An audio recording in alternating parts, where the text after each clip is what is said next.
From the music. It's HDK again. From the music. And feel. It's been an almost 2 years na din pala mula na una kong pasukin ng pagtula. Mula na unang manginig ang tuhod habang hawak ang mga papel na ugod. Nagdumi sa dami ng mga binurang letra, mga mali dala ng tension sa tema. Pero ngayon teka, ako'y iba nasa dating nakilala mong walang latoy at kwenta. Malayo na sa walang muwang noon, malinaw pa ang mga pananaw ngayon. Kung ano ko dati, ngayon mas grumabe. Medyo yumabang pero di yumabang pare. Di magaling pero may ibubuga ang aking isip kapag bibig-bino ka. Walang makakaawat o makakapigil sa aking hangarin pagdating sa musika.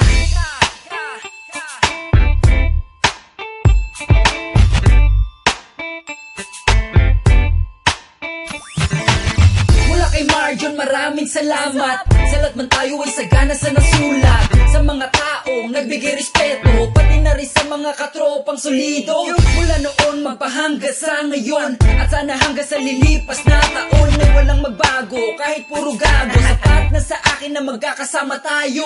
Habang nakasabay sa agos sa takbo ng mga nota ng musikang ito ay tuloy sa daloy, tuloy sa pagkahoy ng kaalaman hanggang magningas na parang apoy. Ang bawat obrang nilapat sa pluma hanggang mapuna, suporta sa mauuna. Basta't palaging andirito ako, at sana andirito kayo pag wala na ako. Yeah.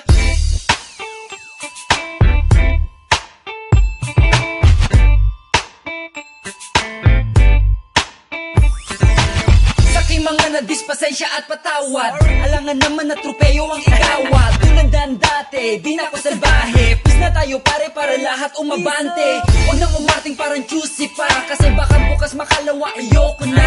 Dahil minsan lang ito, sunggabang mo na chong. Only once in a blue moon.